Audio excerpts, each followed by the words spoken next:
Digital marketing లో అనుభవం ఉన్న ఎగ్జిక్యూటివ్స్ కావాలను సంప్రదించవలసిన నెంబర్లు 8688926084. ఢిల్లీలో సీఎం బిజీ కేంద్ర ఆరోగ్య శాఖ మంత్రి నడ్డాతో రేవంత్ భేటీ.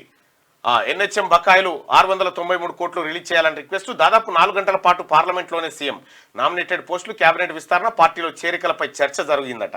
ఢిల్లీ పర్యటనలో ఉన్న సీఎం రేవంత్ రెడ్డి రెండో రోజు కూడా బిజీగా గడిపారు. తొలి రోజు రాష్ట్ర అభివృద్ధికి సంబంధించిన అంశాలపై కేంద్ర మంత్రులు రాజ్నాథ్ సింగ్, మనోహర్ లాల్ ఖట్టర్ను కలిసిన సీఎం రెండో రోజు కూడా అంతే బిజీగా కనిపించారు. కేంద్ర ఆరోగ్య శాఖ నుంచి రాష్ట్రానికి రావాల్సిన నిధుల్ని వెంటనే రిలీజ్ చేసి రాష్ట్రంలో అత్యవసర వైద్య సేవలకు ఆటంకం కలగకుండా చూడాలని విజ్ఞప్తి చేశారు. మంగళవారం ఉదయం మాజీ ఎంపీ జితేందర్ రెడ్డితో కలిసి పార్లమెంట్లో కేంద్ర ఆరోగ్య శాఖ మంత్రి జేపీ నడ్డాతో ఆయన ఛాంబర్లో సమావేశమయ్యారు. నేషనల్ హెల్త్ మిషన్ కింద తెలంగాణకు రావాల్సిన 693.13 కోట్ల బకాయిలను వెంటనే విడుదల చేయాలని కోరారు. వైద్య ఆరోగ్య రంగంపై రాష్ట్ర ప్రభుత్వం ప్రత్యేక శ్రద్ధ పెడుతుందని, ఆయుష్మాన్ భారత్ రూల్స్ అన్నింటినీ ఏడాది జనవరి నుంచి అమలు చేస్తున్నామని తెలిపారు.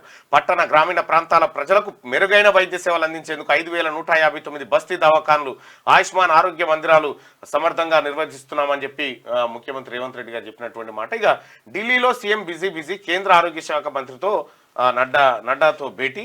అయితే నామినేటెడ్ పోస్టులు, కేబినెట్ విస్తరణ, పార్టీలో చేరికలపై చర్చ జరుగుతూ ఉందని చెప్పి చెప్తా ఉన్నారు. అయితే ఇక్కడ పిసిసి అధ్యక్షులను కొత్త వాళ్ళని నియమిస్తారా మరి లేదా అనేటువంటి చర్చ కూడా సాగుతూ ఉంది. పిసిసి ఆల్రెడీ ముఖ్యమంత్రిగా ఉన్నారు రేవంత్ రెడ్డి గారు కాబట్టి 2 బాధ్యతలు ఆయన భుజాలపైనే ఉన్నాయి.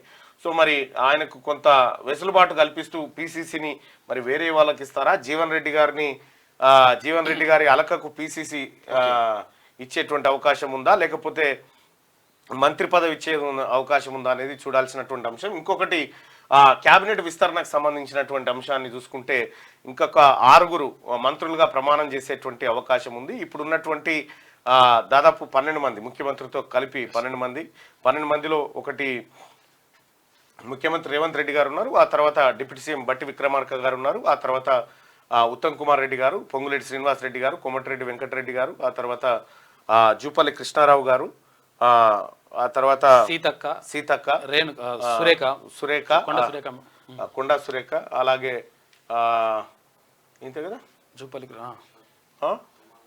తుమ్మల నాగేశ్వరరావు గారు వ్యవసాయ శాఖ మంత్రి, ఆయన కూడా ఉన్నారు. వీళ్ళు కాకుండా ఇంకా పొన్నం ప్రభాకర్ గారు ఉన్నారు. మరి వీళ్ళు కాకుండా ఇంకా కొత్తగా 6 వచ్చేటువంటి అవకాశం ఉంది. ఈ 6కి ఎవరికి అవకాశం దక్కుతుంది అనేది చూడాల్సినటువంటి అంశం.